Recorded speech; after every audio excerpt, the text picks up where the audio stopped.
Hello friends, कैसे हैं आप सब। फॉरएवर स्टोरी में आप लोगों का स्वागत है। पिछले पार्ट में आप लोगों ने सुना कि शीतल और श्री आपस में बातें करते हैं और फिर चुप होके बैठ जाते हैं और फिर ट्रेन आ जाती है और दोनों अपने अपने रास्ते चले जाते हैं।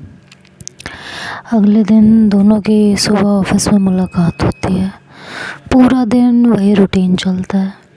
शाम को छुट्टी होती है, तब श्री पूछती है कि क्या तय हुआ तुम्हारे घर में कल के लिए। शीतल कहती है मालूम नहीं मैंने पूछा, और वैसे भी आज का दिन बचा हुआ है तो शाम को ही पता चलेगा। हमारे घर में 5 मिनट पहले सब डिसाइड होता है, तो घर पहुंचकर पता चलेगा। श्री बोली मतलब कल हम कहीं घूमने नहीं जा पाएंगे? ओह यार। शीतल बोली इस बार तो नहीं जा पाएंगे, अगले संडे देखेंगे। और जहाँ तक मेरा ख्याल है मुझे ही जाना पड़ेगा, और हो सकता है 1-2 दिन की छुट्टी भी ना करनी पड़ जाए। क्या अब तुम्हें छुट्टी भी करनी है? श्री पर मानो आसमान टूट पड़ा था। और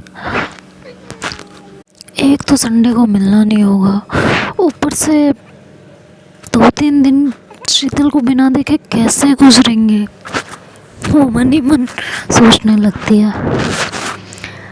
शीतल कहती है क्या करूं, घर में सभी बड़ों की बात तो माननी ही पड़ेगी। पर यार तुम्हारी जगह कोई और भी तो जा सकता है। अभी अभी तो तुमने इतनी छुट्टियां की हैं, तुम्हारे घर वालों को भी तो सोचना चाहिए। तुम पर इतना काम का प्रेशर डाल रहे हैं। क्यों? कल तो बड़ा मेरे घर वालों को सपोर्ट कर रही थी।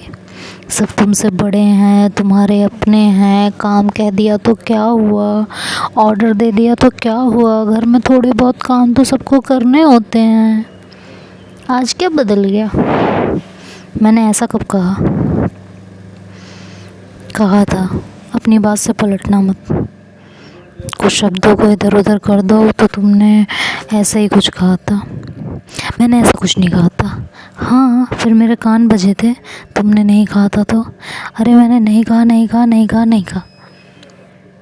शीतल उसे गुस्से से घूरती रही, फिर बोली अच्छी बात है, और कहकर थोड़ी दूर हटकर खड़ी हो गई। अब दोनों थोड़ी दूरी पर खड़े थे, कभी एक दूसरे को देखते तो कभी इधर उधर। थोड़ी देर में श्री की ट्रेन आ गई, तो श्री जो है शीतल के करीब आकर बहुत धीरे से बोली बाय, मगर शीतल ने जवाब नहीं दिया और दूसरी तरफ देखने लगी। श्री कुछ पल तो उसे देखती रही और फिर धीरे से बोली अकड़ू, और जल्दी से उसके गाल पर एक किस देकर भाग गई। शीतल हड़बड़ा कर बोली तुम्हारा दिमाग खराब है क्या? श्री बोली हाँ तुमने ख़राब कर दिया है। और श्री ने जाते जाते ये जवाब दिया। पास में खड़ी मायू हंसने लगी, तो शीतल ने उसे घूर कर देखा और बोली बहुत हंसी आ रही है, मज़ा आ रहा होगा। मायू कह रही है हाँ आ तो रहा है। कोई किसी चीज़ से चिढ़े तो उसे चिढ़ाने में मज़ा भी आता है, और चिढ़ते हुए देखकर हंसी भी आती है। ऐसे ही मुझे भी मज़ा और हंसी आ रही है। शीतल उससे कहती तो उधर जाकर हंस, मुझे मत दिखाई देना। क्यों? डर लग रहा है? किस चीज़ से? कहीं मैं भी किस ना कर दूँ, कहकर मायू शीतल के नज़दीक जाने लगी। तो शीतल बोली दूर हट मुझसे, पास मत आना मेरा, दूर हट चल।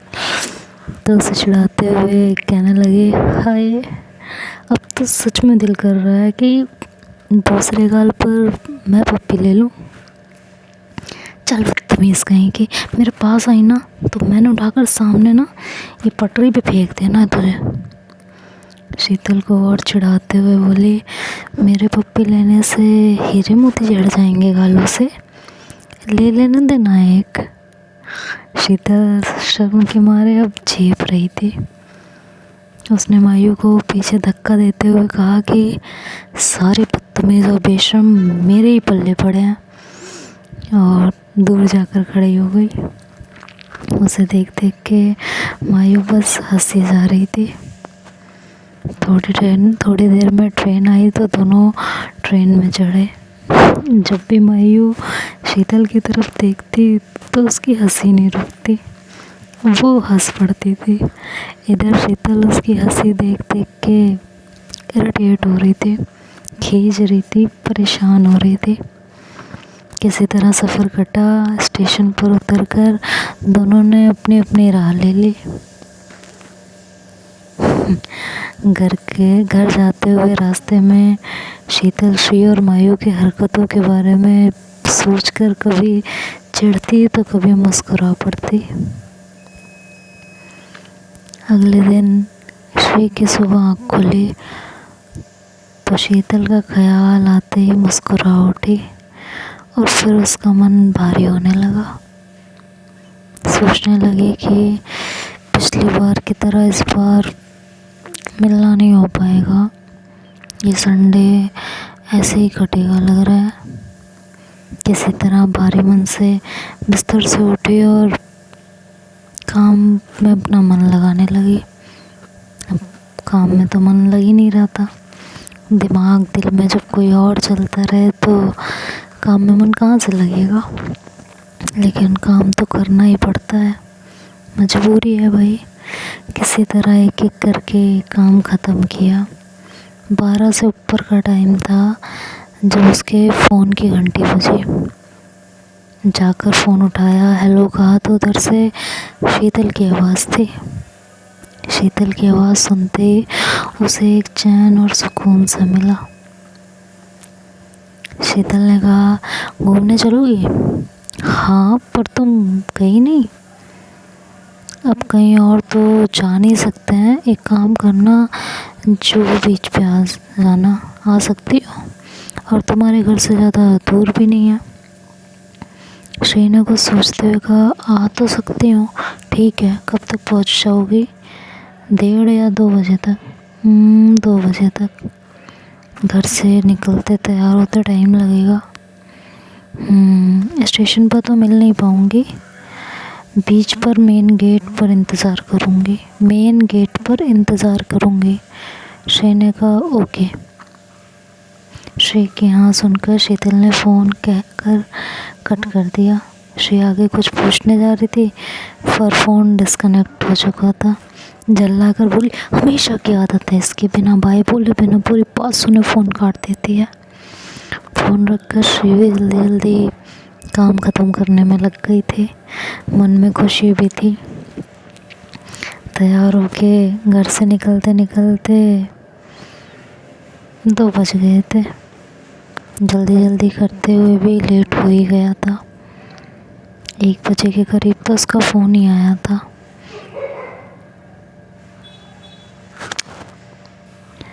श्री ने सोचा भी था कि निकलने से पहले एक बार कॉल कर लूँ, लेकिन फिर सोचा कि शायद वो घर से निकल गई होगी।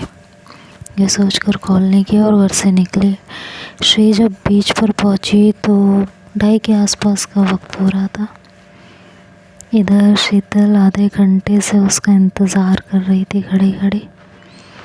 शीतल ऊब गई थी, लेकिन मन में सोच रही थी, यार क्या करूँ, कहाँ जाऊँ, यहाँ तो खड़े खड़े ऊब गई हूँ मैं, दिमाग ख़राब हो रहा है यहाँ खड़े खड़े। श्री बीच पर पहुँची तो शीतल को ढूंढने लगी। सोचने लगी, यार कहाँ है शीतल, दिखाई नहीं दे रही है। उसे ढूंढते ढूंढते 10-15 मिनट बीत गए थे। इधर पिछले 30 से 40 मिनट से इंतज़ार करते करते शीतल को गुस्सा आने लगा था।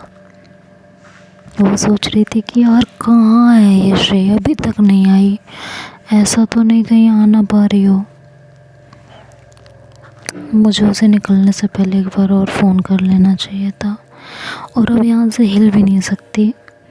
कहीं मैं उसे फ़ोन करने जाऊँ और वो पीछे से यहाँ धमके,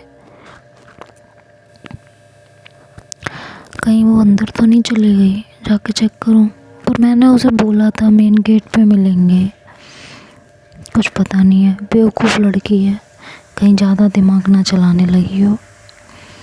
कहीं दूसरे गेट पर ना पहुंच गई हो। और मेरा तो दिमाग ख़राब हो रहा है, ना तो यहाँ से हिल सकती हूँ, ना फ़ोन कर सकती हूँ, ना वापस जा सकती हूँ। सोचो पहले कितनी प्रॉब्लम हुआ करती होगी। अब तो चलो फ़ोन हो गए, कोई नहीं मिलता तो फ़ोन करके पूछ लेते हैं। पहले के टाइम में अगर किसी को मिलने के लिए बोलो और उसे एग्जैक्ट जगह एग्जैक्ट टाइम बताओ, और अगर वो ना पहुंच पाता हो तो इंसान ना तो हिल सकता है वहाँ से, ना पूछ सकता है, ना फ़ोन कर सकता है। भाई साहब कितनी प्रॉब्लम होती होगी।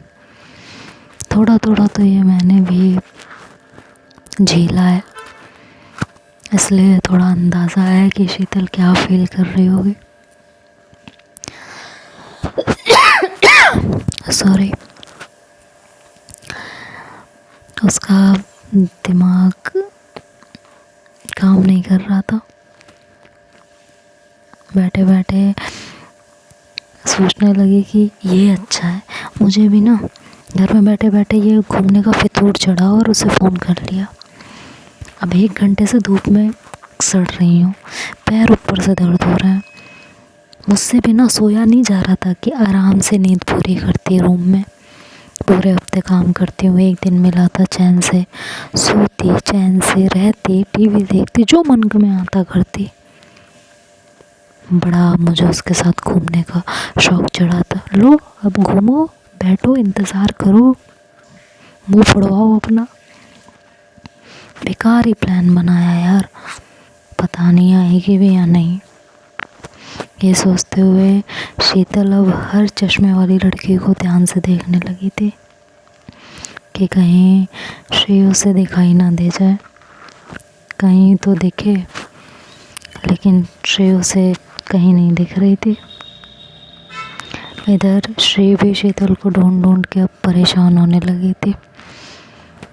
उसने सोचा शायद ये मेरा इंतज़ार करते करते चली ना गई हो, शायद चली गई हो। यहाँ कब तक खड़ी रहेगी? हो सकता है ना चली गई हो, मैं आई भी तो लेट हूँ।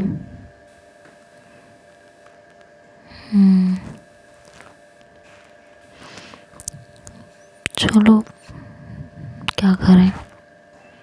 वो सब यार ये कहीं दिखाई भी तो नहीं दे रही है।